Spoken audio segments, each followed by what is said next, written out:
Okay, so thank you so much for having me. I really appreciate the invitation.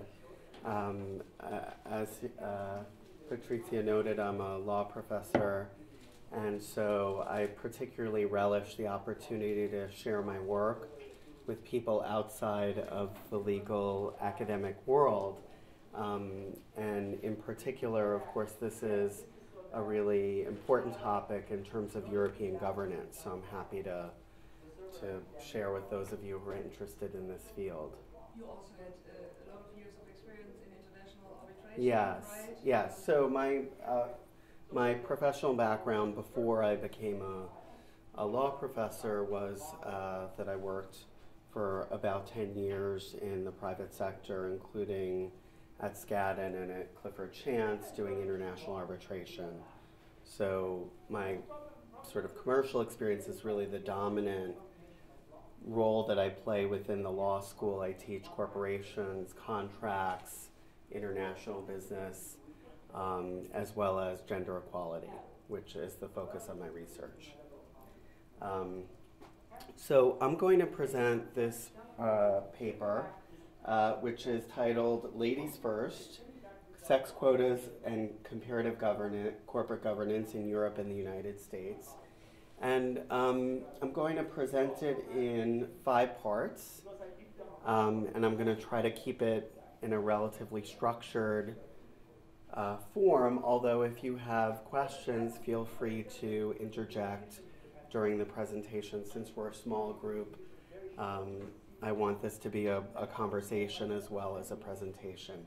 So the purpose of this presentation is not only to summarize some of my own research, my own empirical research on the French quota, but also to frame it within several other debates that are going on with regard to European corporate governance.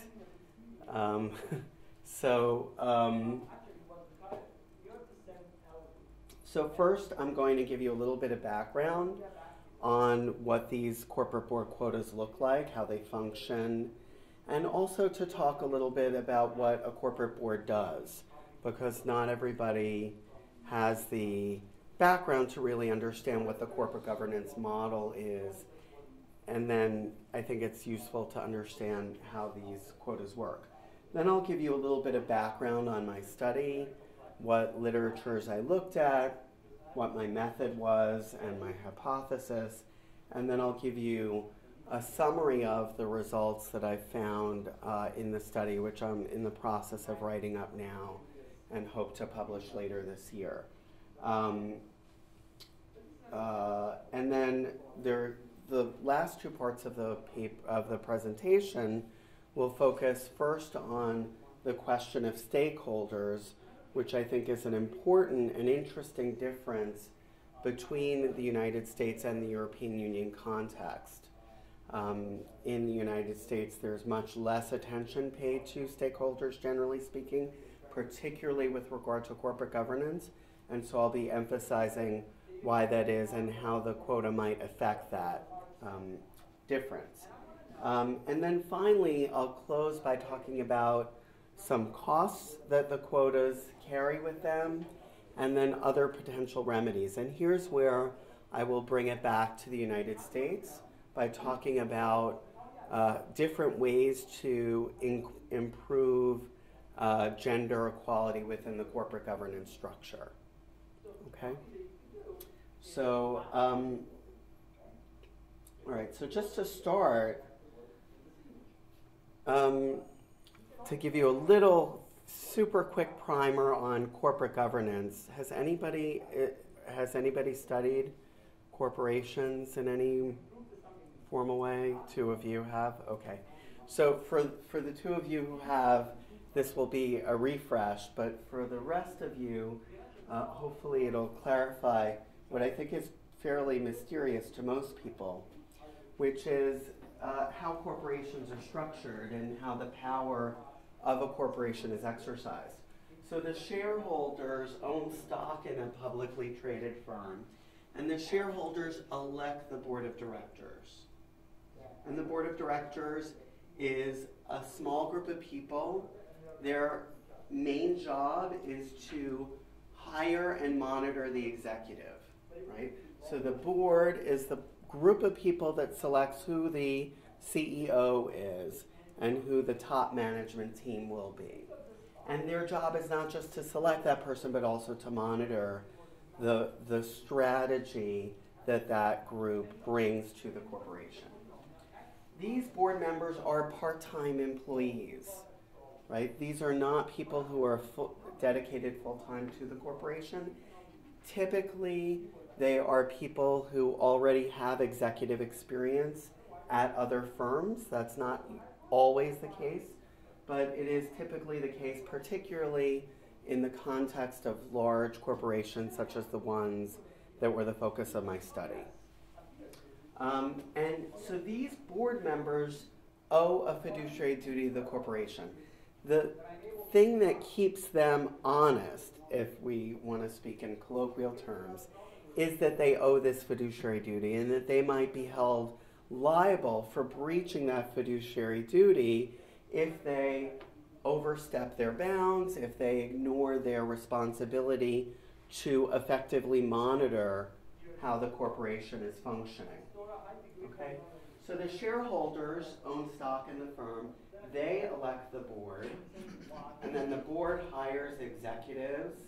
They might also engage in contracts with third parties. And then the executives run the day-to-day operations of the firm. Okay? So really the board plays this role that's primarily a monitoring role within the corporation. Okay?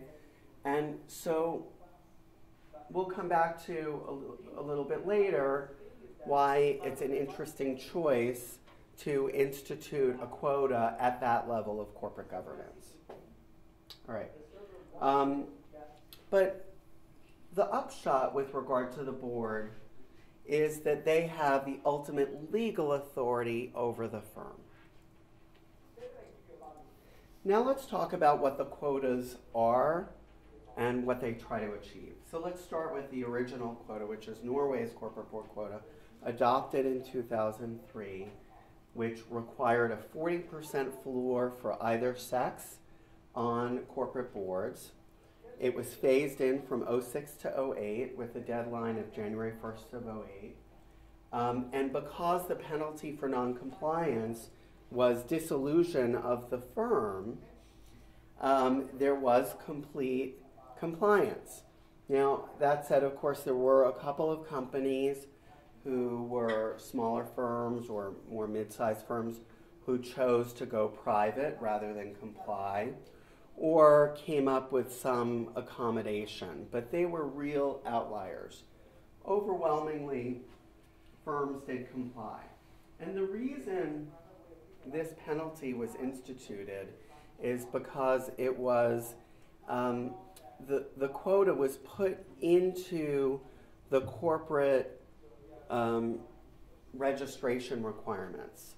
So just as any other registration requirement, if breached, would lead to the corporation's legal existence being thrown into question, this too would have that result. So the law was not put into the gender equality part of the legal system. It was in the corporate part of the legal system. That was introduced by Norway or by the European Union?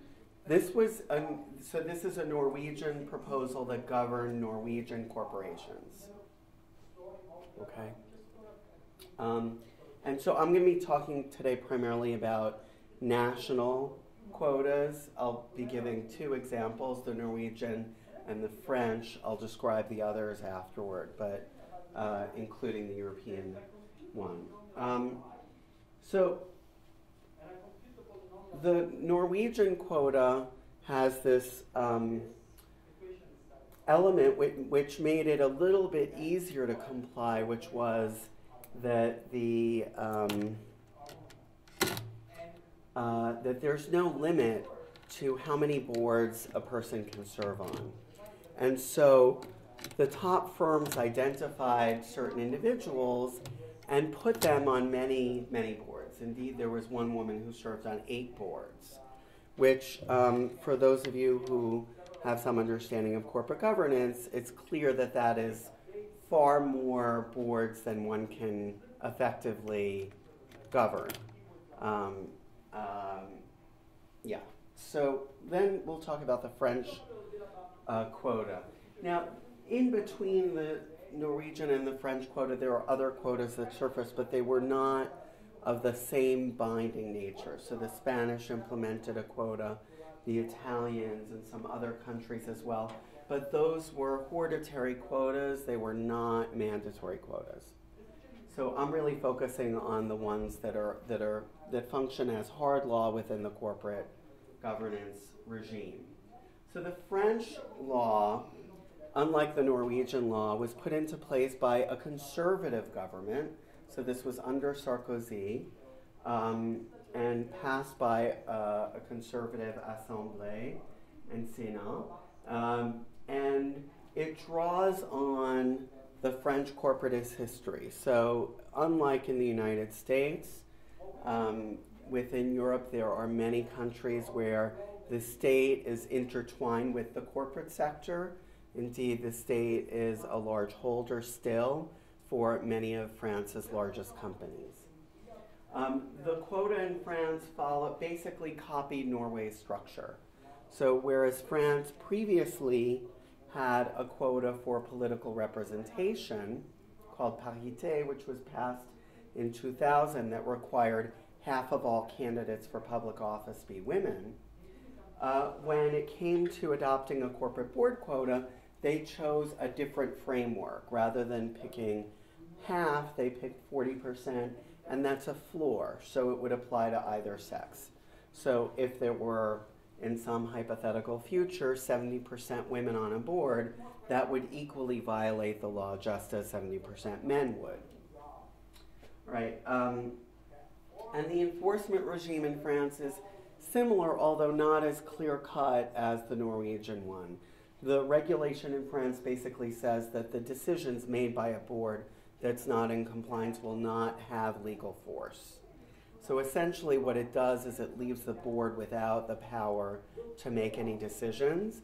And because the board plays this ultimate legal role in terms of authorizing action taken by the executive, it would leave the firm without leadership. But it doesn't dissolve the firm in the same way. And it's also in 2 tiers, which is another interesting element. So it goes into effect in January of 14, and then a couple of years later for the full 40%. All right. So my inquiry was really to figure out, to use the French quota as a basis for understanding what difference having women on the board would make in terms of the corporate governance itself. So I wasn't really focused on the question of gender equality per se. I was really focused on whether decisions made by the firm would look different after women joined the board in large numbers. And so I had a Fulbright grant to do this research, and through the Fulbright Commission was able to access 10 men and 10 women who represented about a third of the top corporations in France. I also interviewed one of the authors of the legislation, several headhunters, and leaders of corporate civil society to really get a fuller sense of how the quota functioned. And my hypothesis was basically this, that a critical mass of women would not matter substantially in terms of changing corporate governance. And the basis for this intuition was, there were 3 bases. One is that executives at that level have already acquired the ethos of the corporation, that boards don't exercise substantial power in terms of determining the strategy of the firm, and finally, that capital markets demand certain decisions from corporations, which leaves a constrained set of options for individual corporations, even the largest corporations. Okay, so I'm going to give you a little bit of the literature background, and then I'll jump into the research I did. So the background on the business case for quotas is really interesting. There were many, many studies performed, not each of which, but most of which suggested that having women on board improved corporate performance. And these studies were cited by proponents of the law as an argument for why the law should be passed. Essentially, that firms would do better if women were part of the corporate board. And so some of these focus on just looking at profitability, but there were also contrarian studies such as Amy Dittmar's, which argued that the values of firms dipped after the quota was implemented in Norway. But most of the studies were really in favor of this business case. And I should say that business case is something of which I'm deeply skeptical, right, based on the intuitions which I shared with you. So then there's some other literature which I looked at. Scott Page's book, The Difference, is really an elemental study of diversity and how it affects organizations. And his basic conclusion is that diversity matters when creative and problem-solving work is involved, but not when repetitive tasks are at hand. So if you want to take a crude version of this, it doesn't matter if you have a diverse team of burger flippers, but it does matter if you have a diverse team of people deciding on the process for burger flipping. On the corporate governance side, Jonathan Macy, who's at Yale, argues that there are two functions that the board plays. There's a monitoring function and a managerial function. And I think these team up nicely with regard to diversity, in the sense that the monitoring function is more of a reactive function and may be one where diversity might have less of an impact. And then just to take into account some of the most significant gender theory which has had an impact on these discussions, Rosabeth Moss-Kanter, I think, is really the leading thinker here. She came up with the idea of a critical mass, which was used by all of the people coming up with quotas, not just in the corporate context, but in the political governance context as well. And the idea is basically that you need a critical mass of a minority in order to make a difference. That if you have one woman in a group of 10, that the woman will be token and her voice will not matter. But that in her mind you needed about a third in order to attain a critical mass. And it's based on that third number that the Norwegians adopted the 40% floor. Moss-Kanter also argues, interestingly, in her book, The Men and Women of the Corporation, that the corporation is structured in a way in which the men on top of the corporation essentially reproduce themselves in deciding who should succeed them as leaders. And I think this is particularly interesting in terms of understanding what impact the inclusion of women might have. So my method, just to give you a little bit of background, was to be aware of comparative realities. So almost all the interviews were in French. And I basically used a snowball method to gather my sample, which was essential because these people were all people who were basically, who required me to interview up. That is to say, these people have a higher social status than I do and very little time to spare. And so I had to really rely on their generosity in making time to see me and also opening up their network to me. And so the questions that I focused on in these interviews looked at three questions. One, whether companies would comply. 2, whether the presence of women would matter in terms of process, and then last but not least, whether the presence of women would matter in terms of substance. That is to say, the decisions made by the firm in the board meetings. All right. So my conclusions, based on this, this study, suggest that women may not change corporate governance. And so I drew this conclusion based on the interviews that I performed. Overwhelmingly, my interviewees felt that, first of all, everybody said that, of course, firms would comply. So I'm not really going to focus on the compliance element in terms of my presentation. That was, the answer to those questions was basically, that's a silly question, of course we'll comply. But with regard to substantive decision making, the answer was a little bit more subtle, but equally clear-cut, which is to say that the interviewees, both male and female, felt that substantive decisions would be the same without regard to the sex of the deciding individual.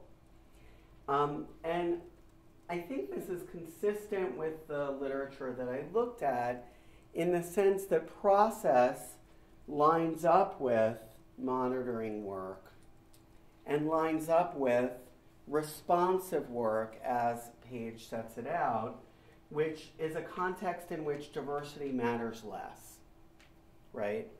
So here, basically, even though the board is at the pinnacle of the corporate structure, their role is a responsive one to the executive.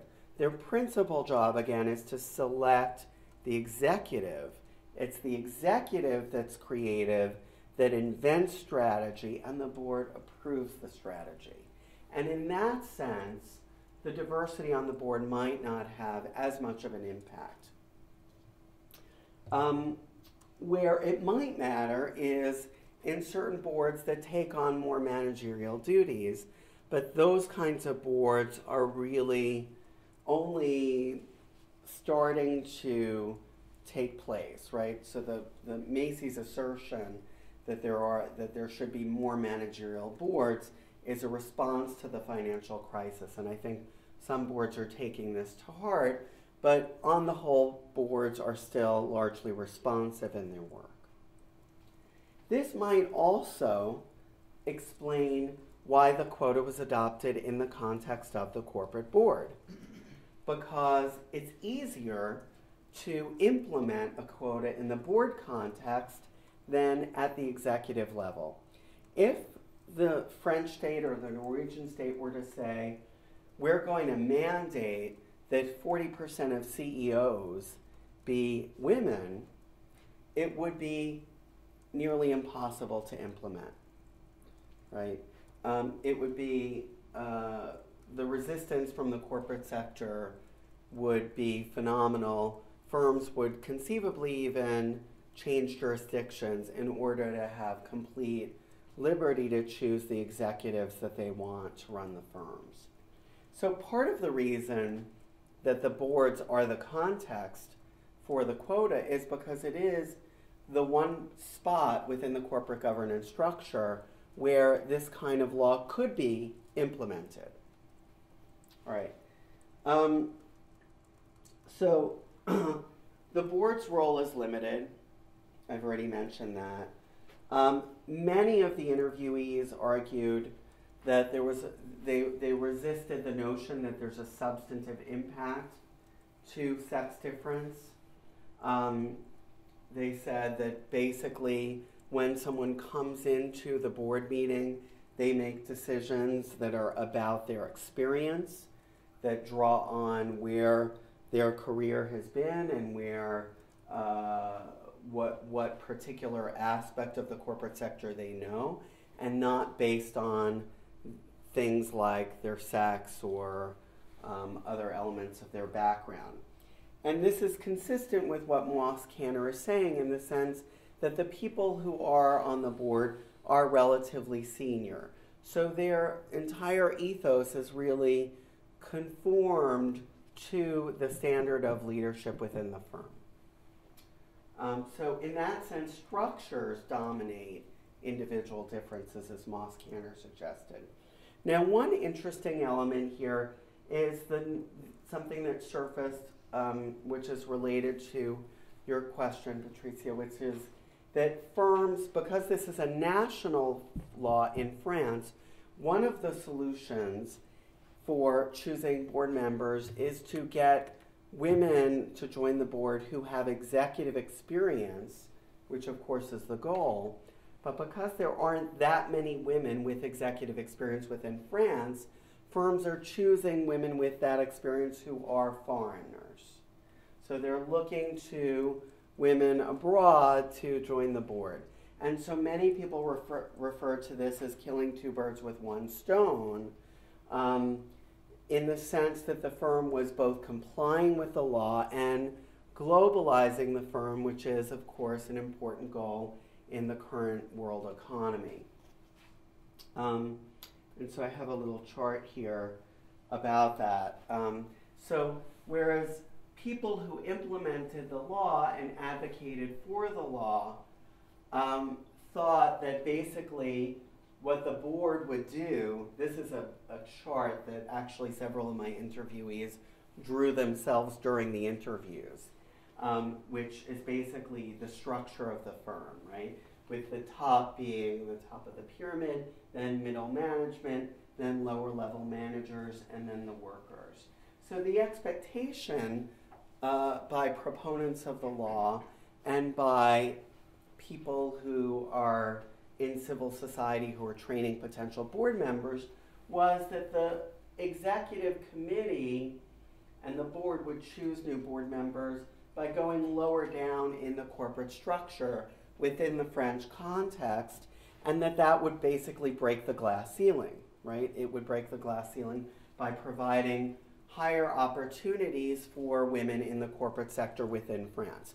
But rather than break the glass ceiling within France, what the boards, at least in the top companies that I looked at, right, so this may be different in smaller firms, rather than do that, they looked to other countries and took women who have executive experiences from other countries. Okay, so just a couple quotes. I don't want to linger too much because I want to have time for questions. So one person responded to the question about women by saying, are they more rigorous? I know many women who are rigorous and others who are less, just like for men. One is rigorous or not. The division isn't about whether one is a man or a woman, and it's absurd to say that it would change something. Another person indicated her distrust for correlatives that take the label of women and put it to the purpose of something else. That this isn't a causality, and one can't make those presumptions. She says, we have to enter into the details of the causes. If I see two new women administrators, they each bring something different, not because they're women, but because they're different. And then another person said, focused on national difference and said, Americans do not do business like the French. People from one company do not do business like those from another. Diversity is everywhere, but to say that there's a manner of making a corporate board work with women or with men doesn't make sense to me. Okay? And so essentially this person said that what mattered was whether your background prior to joining the board was, let's say, for example, the board as a board for a car company, is their experience within an industrial firm or a financial firm? Is it within the English context or the French context? Is it in finance or human resources? That those elements that are industry specific would ultimately dominate the decision-making process. I'll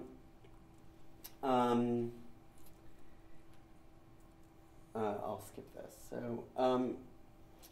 So while there was a lot of resistance to the notion that substantive differences would occur, there was a lot of discussion and I would say the bulk of the discussion in my interviews focused on process differences, where people thought that there would be a difference. So here people talked about how the participation in the meeting is different. And so, for example, many people talked about how women communicate differently. They ask questions.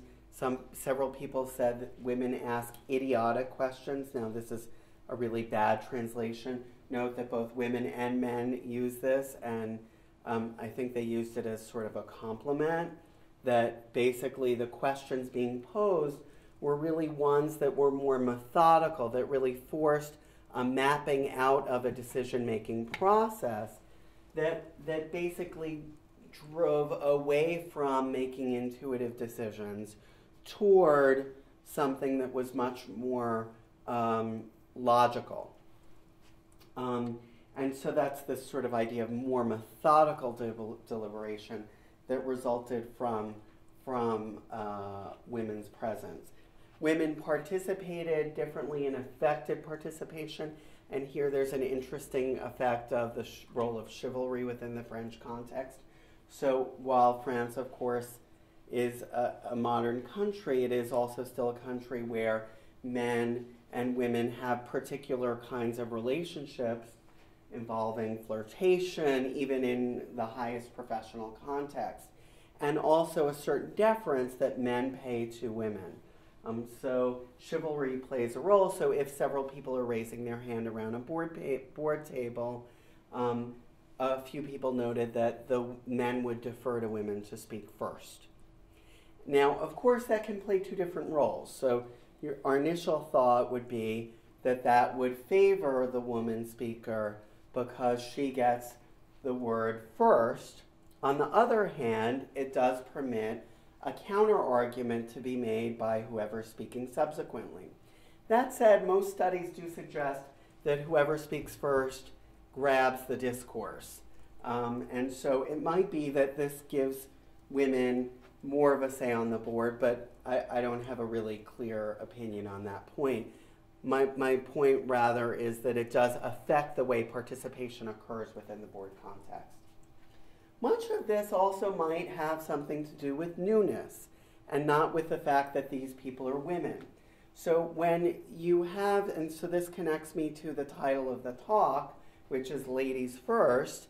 And when I say ladies first, I mean that when boards are deciding who's going to join the board, right, the nominating committee selects new candidates, given that there is this quota, they are going to be looking solely at women candidates, right? So ladies come first in this sense in deciding who joins the board.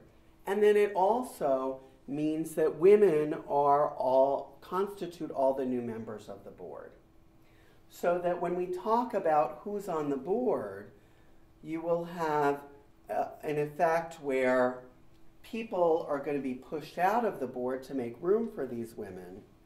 Typically, those people would be people who have less relevant experience than others on the board. So let's say you have a board of 10 people and there's only room for 6 men. And previously you had, say, 8 or 9 men. The men that you'll get rid of are the people who have perhaps executive experience, but it was, say, 10 years ago. And so they're serving a more honorary function on the board rather than having exposure to the actual current economic environment. And so the oldest male I interviewed actually said to me that one of the effects of this is that the men they're getting rid of happen to be the men who have the most retro ideas of women. The most sexist men are the ones who are leaving the board. And so the men who stay are the men who are most comfortable working and interacting with women. So that might also play a role.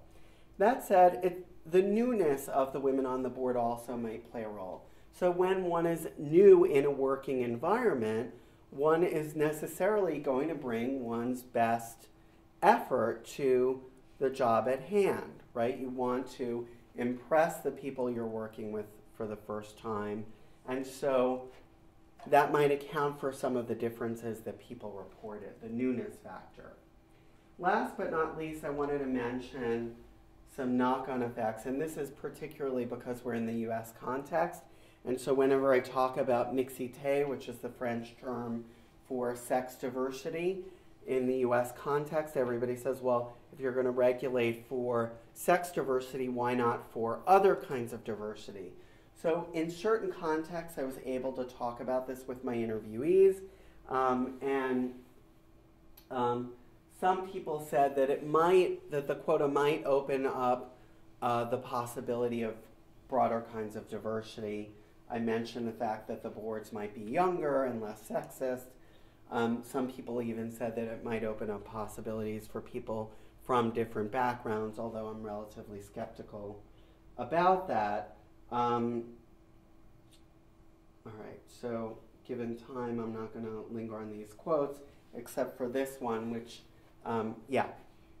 In French law, do you know, is there a minimum number of people that have to be on a board of a public corporation? How many people are we? I don't think there is. The requirements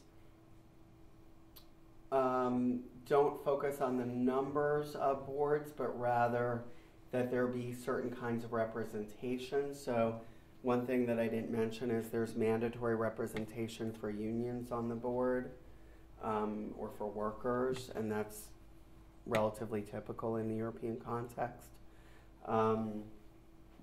But I'm not aware of a minimum. And so, one of the things that happens related to your question is that firms play with the size of the board in order to comply with the law. Mm-hmm. So a board of 3 people, you couldn't meet the quota for either sex at 40%. So the law actually has a detailed component with regard to smaller boards in terms of how to comply with a quota. So I think it's like 1 out of 3, 2 out of 4. I forget what it is for small boards, but that is extraordinarily uncommon and unheard of among the boards that I met with, right? So some of the boards, particularly in the banking sector, they have really large boards, like 20 people or close to 20 people. So one of the things that's interesting that might play a role is that within the French context, the economy is a relatively, while France is a relatively globalized country in terms of the role that French firms play in the world economy, the governance of these firms has really focused on people who are part of the French elite, who have gone to the Grandes Écoles, the French equivalent of the Ivy League. And so often the people who are on the board went to the same school. They might even be from the same class within the same school. And so one of the things that the quota does is it shakes up that focus, which is very clubby in a sense. All right. So I'm going to move on to what I think is the conclusion I take from my empirical work, which is that quotas may be a very effective measure for equality, but in terms of a utilitarian measure, that is something taken to improve firm results, I'm relatively skeptical because boards are secondary in the decision-making process. All right, so now let me move to the last 2 parts of my presentation. So let me just frame this sort of stakeholder-shareholder debate within the corporate context for you briefly. So shareholders, you all know what that is. Shareholders own shares in the firm.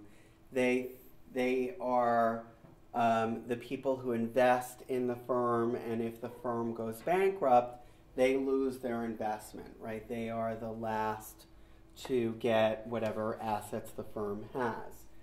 And within corporate governance, there's a debate over whether the firm should focus on shareholders or on stakeholders, which is a group of different parties, which includes not just shareholders, but also workers, communities, customers, governments even. And so within the European context, it's much more typical for corporate governance to take into account the role of stakeholders. Indeed, the fact that there's an obligatory participation of workers on French boards suggests how important stakeholders are within the corporate governance structure. And my argument is that with regard to stakeholder governance, that the quotas will actually increase the role that stakeholders play in governance. And this is because women are stakeholders. So while women might not necessarily play a role in terms of changing the decisions firms make, women are an important part of the stakeholders of any given firm.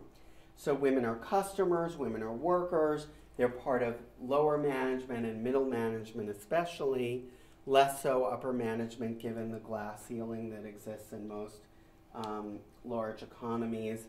But that women do play an important role. And so in that sense, there might be some impact to the quota that is not something that I really get to in my study, but that I think is a theoretical and interesting result that might surface, which is that if 40% of the board is women, it might be the case that it's more likely that women executives might be chosen to run the firm. Okay?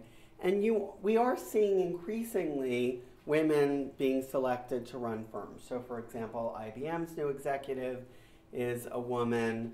Pepsi's executive has been a woman for many years. There are many firms where you see women executives and it's not as novel as it once was, although it's worth noting that when Twitter promoted its IPO a couple of months ago, there were no women on the board. So it is still very much a man's game. But I do think that it's possible that having women on the board might lead to more women in the executive. Let's talk briefly about the costs. And I think this is relevant before we look at the United States context, because I think these costs are much more visible within the US context when we think about quotas.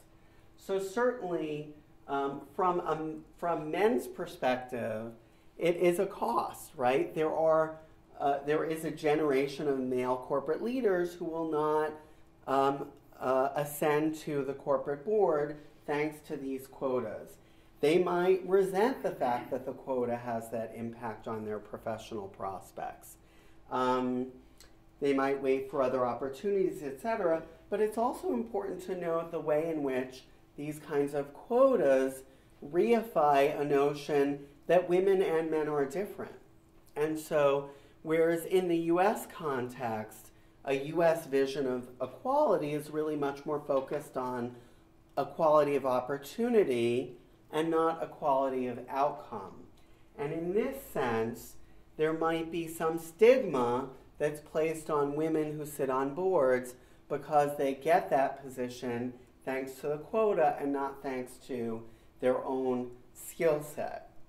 And I am saying this all in quotes because this is from the perspective of the men who run firms who view the firms as operating under a pure meritocracy, which is the perspective within the corporation. And I should add that my particular perspective is that it's not always quite such a meritocracy, and Rosabeth Moss-Cantor's work really suggests that when she talks about how the men of the corporation reproduce themselves by looking for people who share their skill set. Okay. So now let's talk about what other remedies might be out there if we want to diversify the corporate governance process. So here I'm pulling this chart from Jane Mansbridge, who has written about public quotas, so quotas for legislatures and other public representation contexts. And so I adapted her chart to the corporate context. And so when we think about governmentally regulated and fixed quotas, we see at the top of the chart examples such as the ones that I've discussed with you today, which are the Norwegian and the French quotas. Below that is the Spanish quota, which is a hortatory quota. It's not mandatory, but it suggests that firms should comply. The proposed quota at the European level, which is very much the subject of important debate within both the European Parliament and the European Commission right now, is going to be a voluntary quota with a threat eventually of perhaps becoming a mandatory quota. And I actually met with the lawyers, the equality lawyers at the European Commission a couple of weeks ago, and they were very much interested in thinking about all of the different remedies that are available in terms of diversifying the corporate sector. If we go down the line, of course, you see more remedies for inequality that are familiar to us coming from a U.S. perspective, right? Because in the U.S. context, a quota is unimaginable. It would be completely unconstitutional for many reasons. And we only have to look at the affirmative action cases to see why, right? So in the affirmative action cases, we see that there's extraordinarily limited context in which one can preference somebody based on something like race or sex. So going down the list toward more flexible and less state-regulated remedies, we see things like tax incentives, sex-neutral remedies such as term limits. So for example, if there were just a limit as to how many times one could serve on a board, that might create more turnover, which might lead to more women serving on boards. And then the mandating of private sector plans. And even I might note that in the French context, the private sector leadership tried to head off the quota by proposing their own plan, but they were too late to the game and the law was passed anyway.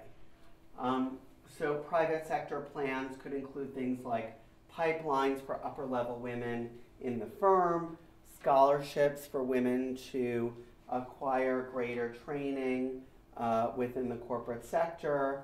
And it's important to note the role played by family law policy within the corporate sector. And so one thing that's interesting in the Swedish context is that they discourage firms from holding meetings after work hours. So firms are discouraged from holding meetings, I think, after 5 or 6 p.m. And the purpose is so that people can go home to their families, right? And so I think it's important to think about things that are not just remedies within the corporate sector, but in a more holistic sense. Naming and shaming are really important remedies within an Anglo-American context. That's certainly something that the UK is looking at. And then at the very bottom, we have the U.S. remedies. So what's going on in the U.S.? I'll mention this briefly and then I'll conclude. So in the U.S., the Securities and Exchange Commission passed a rule that says that firms may, if they choose, report on their diversity efforts. So a firm can choose not to report anything. But if they do choose to report something, then they should report fully what they're doing with regard to diversity. Note, however, that it's left entirely up to the firm to define diversity. So it could be people who wear pink sweaters or ties, right? It could be whatever the firm wants, right?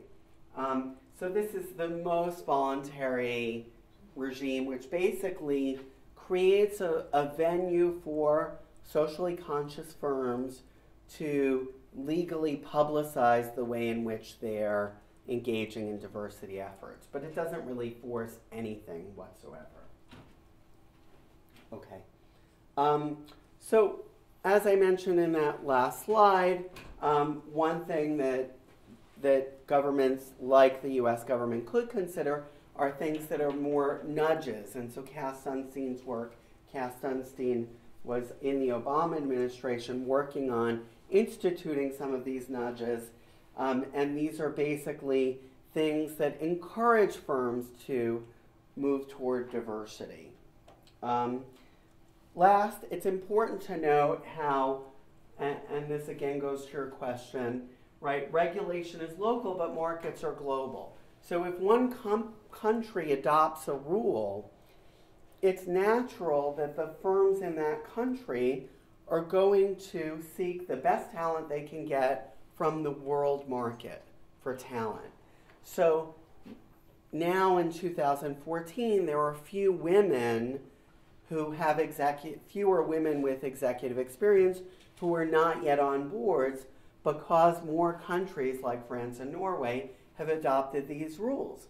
So France has snapped up the women with executive experience and put those women on their boards.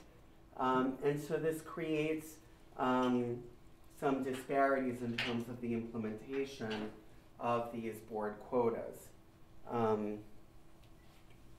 And that's it. So thank you for your attention. I'm happy to answer all your questions. Please. Yeah, if you want to reach the quota and you're having trouble getting the person that you need to the quota, Right. wouldn't it be really easy to reach the quota by limiting or decreasing the standards? This way you get the quota. Right. Just like here, I guess in the United States for affirmative action. Right. You decrease the standards and you get the quota that you need.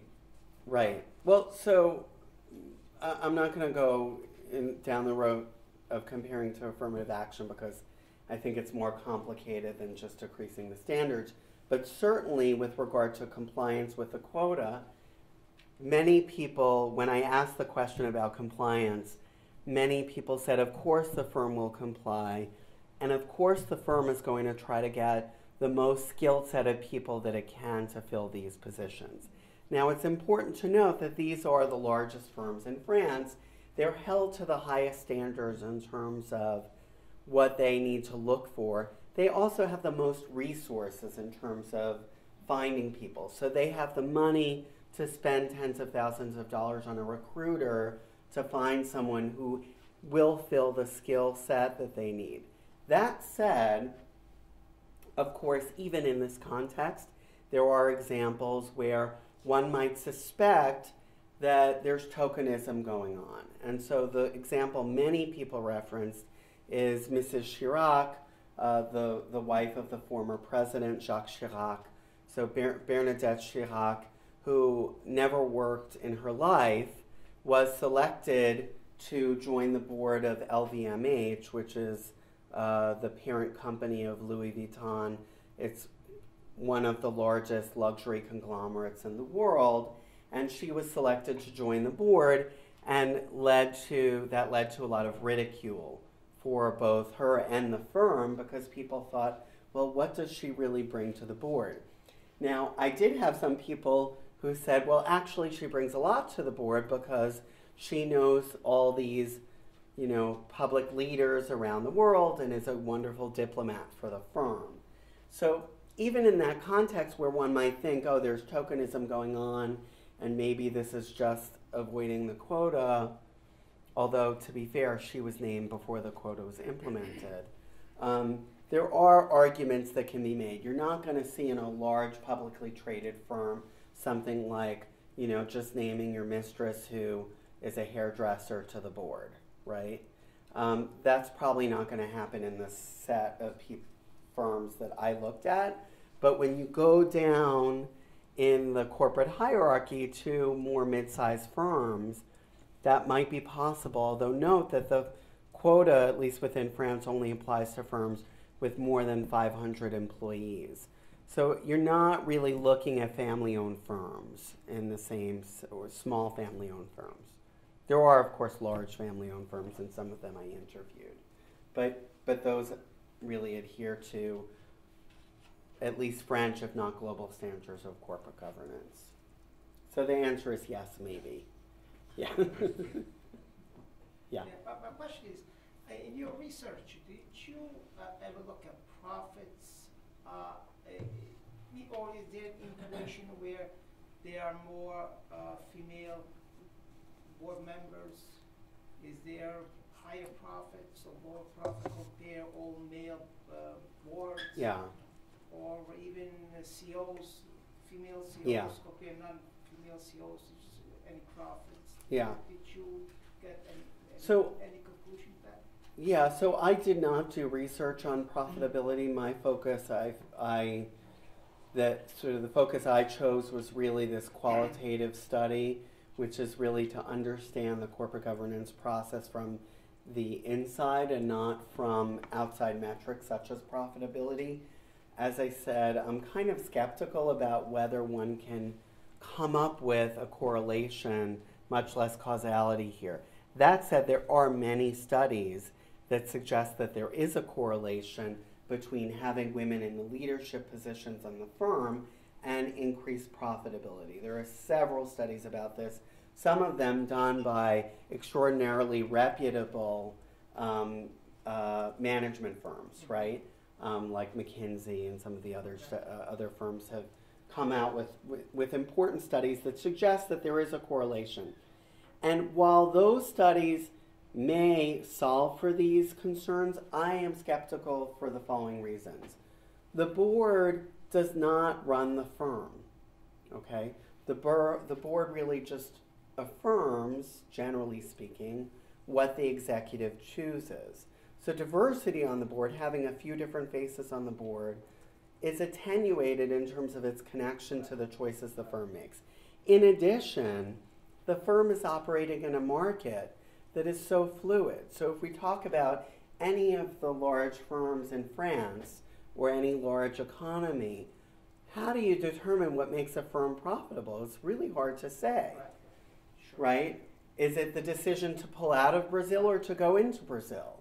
Is it the decision, right? All of these things are so fluid, and then when you add in accounting issues, taxation questions, right? This has been particularly visible as an issue lately, where you see firms like Starbucks and other firms that have substantial intellectual property basically gaming every national tax system to pay as low taxes as possible. And that leads to profitability, right? Starbucks is more profitable in the Netherlands than it is in the UK. Why? Because the Netherlands has lower taxes. It's not because there's something going on there that makes more money, right? They just move their valuable IP there. So saying Starbucks is more profitable because there are women, it just seems so attenuated to me that I felt like what I really wanted to understand is, does it really matter from the inside when you talk to board members themselves? But absolutely, these are. I think the question you're posing is a fascinating question to study in 5 years, right? When you look at after quotas like these are implemented, and you compare, say, a country like France to maybe a similarly situated European country that doesn't have a quota, is there a differential? Yeah, that might be an interesting metric. But for now, I don't know that that's so feasible in my mind. Does that answer your question? Thank you. Yeah. Thank you. Sure. How much of the lack of change that you see do you think is attributable to the fact that these women are also selected from an executive pool? So one place where boards with diversity, you might see some changes are in higher education, where there are alumni who are seating there versus administrators versus and so maybe part of the reason you don't see substantive diversity in corporate governance is because these are all coming out of. Yeah, I think that's absolutely right.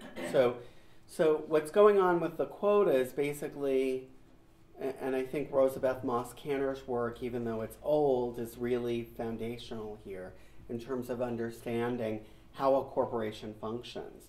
So the people who run the corporation have in mind a skill set that's required to run the firm, and they select people who possess that skill set.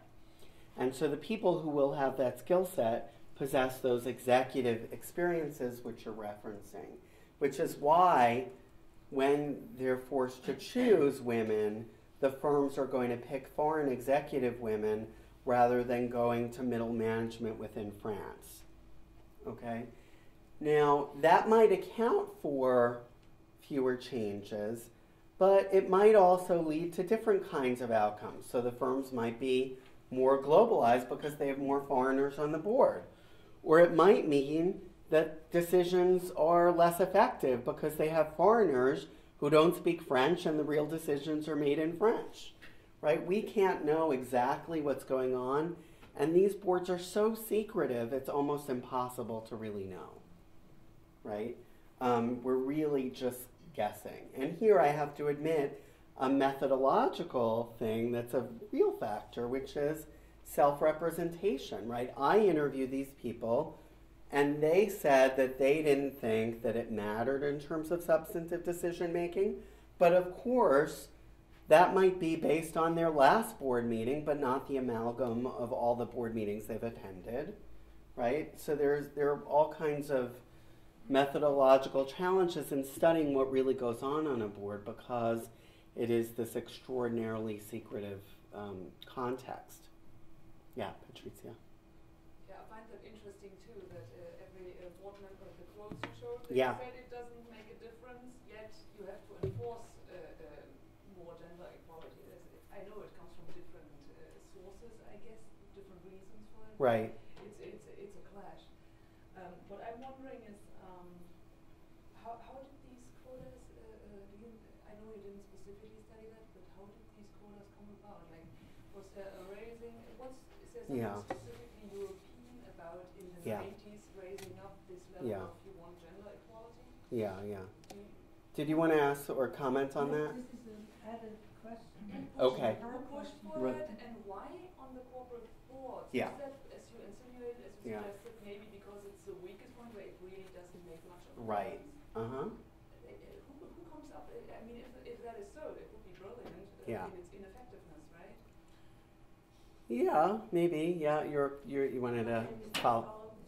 I'm sorry that I wasn't here. Oh, no, but thank you for having me. And I was at another event where I had to introduce someone else to our audience, and so I couldn't split myself in two. that's okay. Thank you for coming. An added dimension, which is really complementary to her. I was interested at one point in finding out where did it all start.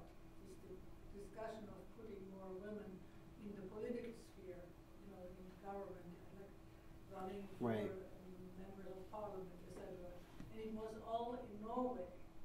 But what they did, they imposed a quota. The Social Democratic Party in Norway said X number of people must be women. And that really, to me, it was an eye-opening reformation again that what existed before. I mean, you have to institutionalize some Yeah. encouragement. Yeah. If you just leave it voluntary, Yeah. nothing happens. So Yeah. they started it. But this had almost a domino effect all over Europe. Yeah. This Absolutely. war started independently in other countries. In Germany, it happened, and they were doing it. They don't like quota, given Yeah. the political nature of Germany, but they were very much influenced by this discussion, so they do it on a voluntary basis. Right. Now, France apparently put it in law, and so I was wondering what your thoughts are, whether you like quotas or don't like them. That's your would any change have occurred without the quota? Great. That's a great question. Absolutely.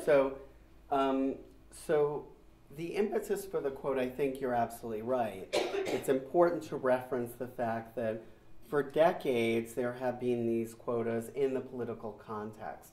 Indeed, the research that I'm referencing here by Jane Mansbridge is a paper that she wrote in 2000, and it was based on many, many quotas that had already come into existence. So there are about, I think, 80 plus countries in the world that have quotas in political systems that require representation, or at least representation among candidates. So like the French quota is that half of all candidates proposed by a party must be women. And the burden is on parties. Some countries like India and some other countries have actual seats that are devoted to women. A certain percentage of seats must be occupied by women. And the corporate board quota is more like that. It's basically a requirement of actual bodies in shares, right? Now, it is true that this wave of gender equality and thinking about quotas as a remedy for gender inequality, as you said, has its origins in Scandinavia with political parties that instituted these quotas on a voluntary basis, although it's worth noting that Scandinavian countries have been generally resistant to broader political quotas that require women be in seats. Part of that resistance is that the political party efforts were actually quite effective. And so women did ultimately take on important roles in government throughout Scandinavia. And Scandinavia consistently, I think as a result, shows the highest indices of gender equality in almost every measure. And one might even say that there are other things that are knock-on effects from that, including transparency in government and all these other things that are positive governance effects. But so the origin, I think, is really within Scandinavia of thinking about quotas as a remedy and basically coming up with a yardstick for gender equality that uses critical mass as a measure for thinking about what kind of participation is necessary to have true participation from women. Now, the real impetus for these quotas within the corporate context, I think, originates with Norway. And it's in the Norwegian context. And basically, my take is, and I wrote about this in a piece called Feminizing Capital, which I published in 2009. And so I interviewed a few people from the Norwegian context, including the woman who actually drafted the law. And her argument to me was that the pool of directors was limited by the fact that there weren't enough women in the pool. And so that to force the pool open, they needed to implement the quota to make companies start looking at women as candidates. And part of this was driven by a recognition that the pool for corporate talent needed to be broader. But part of it was also a recognition that women had achieved gender equality in other contexts, but that perhaps there was a presumption that within the corporate sector there was some structural discrimination against women that was leading to the fact that even though women played an important role in public contexts, so women, were about 40% of public representatives in Norway, that within the corporate sector they were still hovering around 15%. And so the thinking was that a quota was really necessary to bump out of that limit. Now, so the legislators in France, I think, were inspired by that quota. I think it's also in France, like in Norway, driven by the business case. So it was the conservative government in France that pushed this through without, as far as I'm aware, any substantial consultation with the women's community or the feminist community. So the people I knew who were activists who pushed through the political quota in France, because I've worked on that quota as well, and so I wrote a piece called Parity, Disparity, which came out, I think, in 2005 or so. The people I interviewed who worked on that quota had nothing to do with the corporate board quota. They had absolutely nothing to do with it. It came from the conservative government. And so it was based on the business case for the quota. And much of this, we might connect it to the financial crisis. So there's this sort of public discourse out there that the crisis was a result of men running the economy. It was sort of some people even said it was an excess of testosterone that led men to take risks that were irrational, and that there was a need for women to take on governance roles to rein in these men so that women are risk averse. There's a lot of reference within the French context to women as risk averse. And you see this come out particularly in the Icelandic context, where the men who were running the country were thrown out and they put in a lesbian prime minister. And people in that context specifically talked about these sort of hormonal things, which are really very essentialist, right? And things that I tend to resist. Within the people I interviewed, we talked about risk aversion, and people said that they thought that it was unlikely that women were more risk averse, but that it is possible that because women's presence brings more of a methodical discussion, that decisions might be less risky. But who knows whether that's a consequence of women being there or the fact that the world economy has been turned upside down, right? What was the political quota in the French parliament at the time when the corporate board quota was implemented? So the quota is called parité, and it was instituted in 2000, and it requires 50% of all candidates proposed by the political parties be women. But what happens is the parties don't comply, particularly the wealthy parties don't comply, because they know that French voters prefer male candidates. So the larger parties basically have their own funding and they don't need state funding, because the penalty for violating the quota is basically that you lose a part of your state funding. And so the larger parties like the Socialist Party and the UMP, the main conservative party, basically, not that they ignore the quota, but they come up with, say, 30% women. And they put the women up in districts that they know they're going to lose anyway. So the numbers of women in the French parliament have gone up, yes, but not by much. So the quota was passed with the majority of men? The quota was passed by a majority of men, yes. And the argument that a bunch of male economists at NYU came up with, and this is an old study, but I think it's particularly persuasive because it's so counterintuitive, is that men supported the quota because it preserved their incumbency, because they would be competing against women who were likely to lose to them. Because French voters, by a margin of about 22%, preferred a male candidate to a female candidate.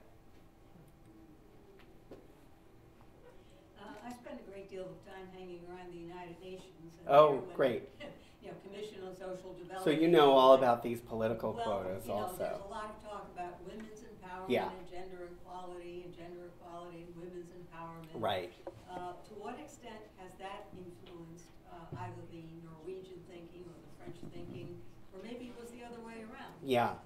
Well, so it's a great question, and I wrote a piece about that as well, called Internalizing Gender, which is about, in the political quota context, but it's precisely about how international gender equality norms have influenced governments to adopt quotas for political representation.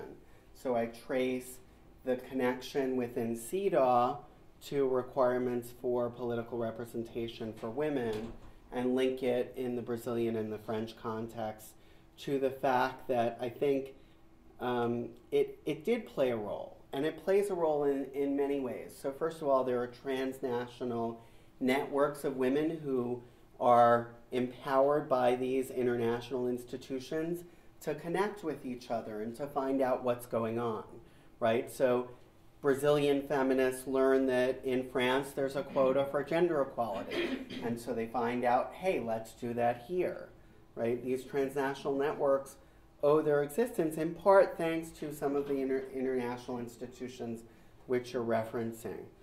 Now, I think that those international institutions have played more of a role in the political context than with regard to quotas in the corporate governance context, because the corporate governance world is less informed by what's going on at the international law level, right? International law and corporate governance are really quite separate from each other. In the corporate social responsibility world, there is some discussion of thinking about corporations as entities that would be judged by international norms, but it's extraordinarily attenuated and theoretical. And basically, you'll never really find an international, a multinational firm that really thinks about what does international law say about what we should be doing, right? They're not making choices that way. Is it possible that countries think, oh, to comply with international law, we need to diversify corporations?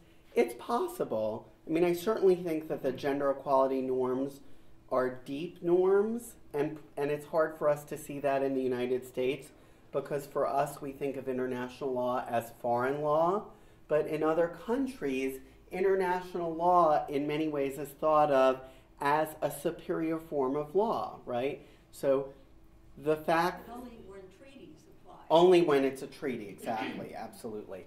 But, for example, domestic courts in a signatory to CEDAW might reference CEDAW as something that informs their decision-making process, whereas within the U.S. that's really unheard of. So I do think it has an influence, but it's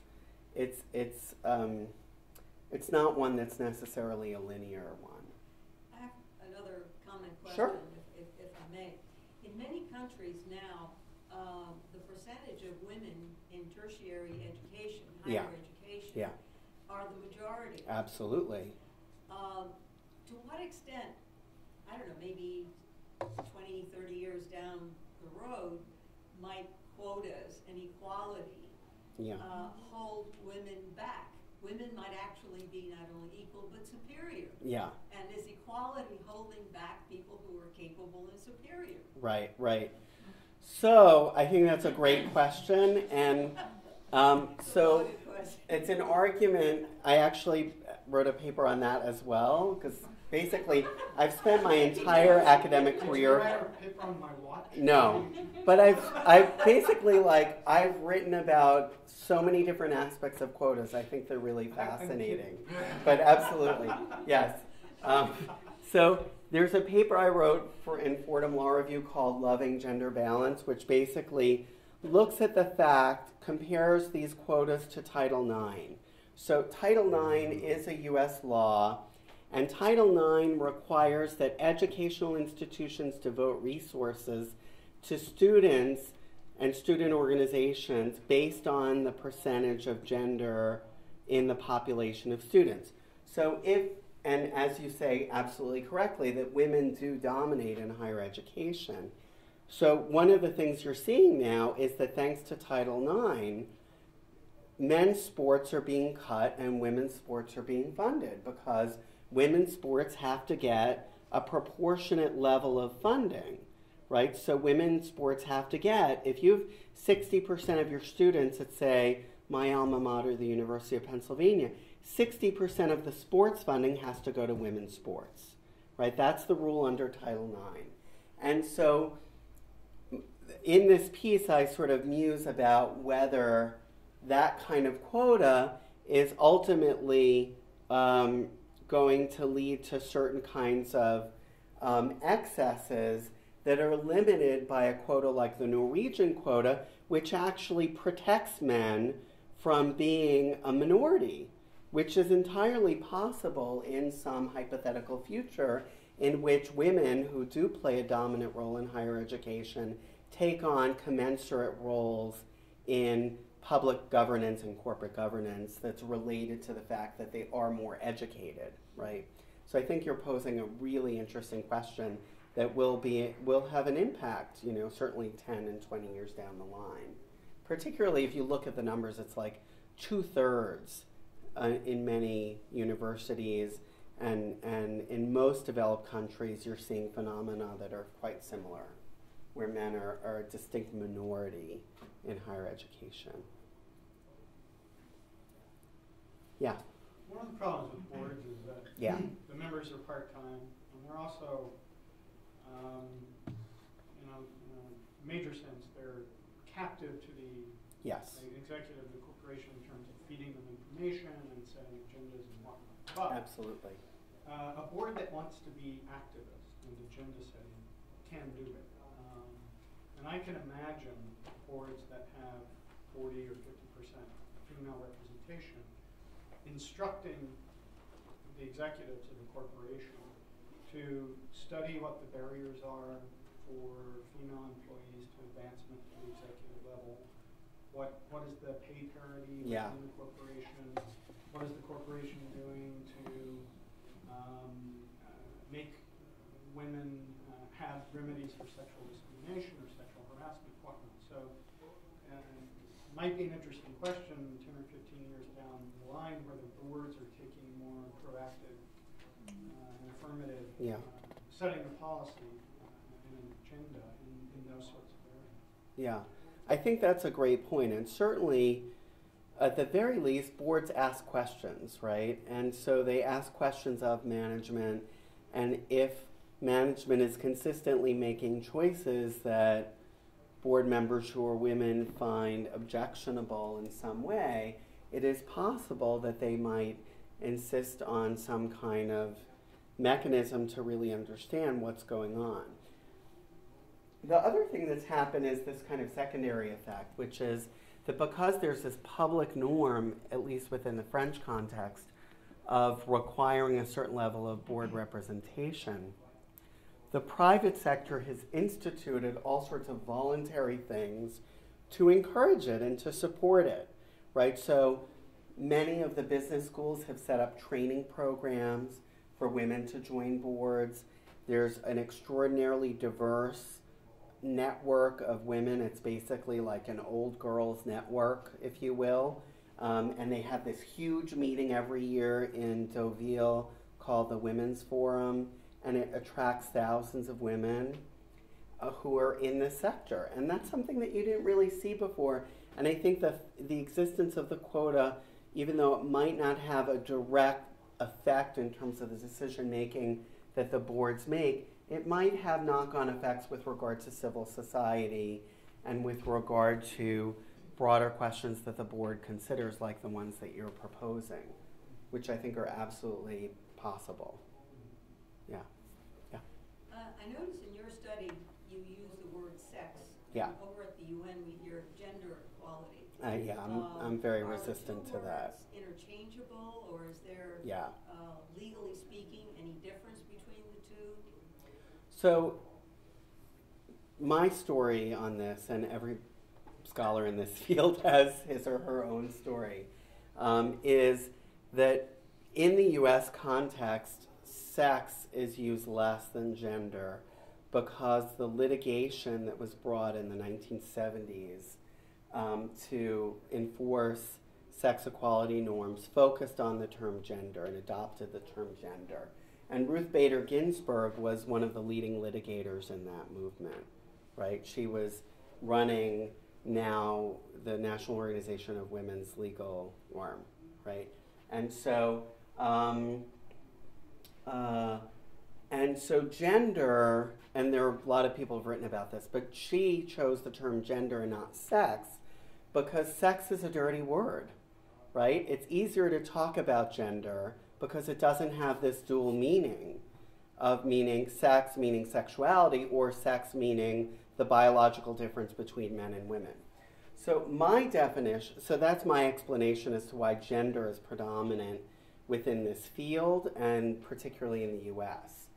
Now, my interpretation of the difference between sex and gender is that sex is about a description of people's biological differences, whether those differences are mutable or not, because of course we know now that there are many people who are transgender and transsexual, and in many ways we might even say sex is more mutable than gender given modern medical technology, right? So all of this is up in the air, but I think of sex as referencing a biological difference and gender as referencing a cultural difference or a social difference. And so the reason I use sex in the context of my study is that we're really talking about women, right? We're talking about women who are what people in the gender context might talk about as cis women, meaning women who were born as women and continue to identify as women, right? And those are the people who are eligible to join a board as women, right? It's not people, like for example, if I were to engage in cross-dressing and then say identify as a woman but not change anything about my physiognomy, I would not be qualified to join a board, right? Because I wouldn't be a woman. And so I use sex because I think it actually is referencing a fixed understanding of difference between men and women that I think is problematic, I have to say. But I think it's important to just sort of talk about it in this direct fashion. And I think when we talk about gender, we're bringing in all this other stuff about cultural and social norms as well as that. They are fluid, though, as you pointed out, and certainly in the international context, they use sex when they mean gender, and they use gender when they mean sex. But that's my sort of use of the term. If nobody else has a question, then let's come to an end. Any other questions? No? Thank you. Thank you for those great questions.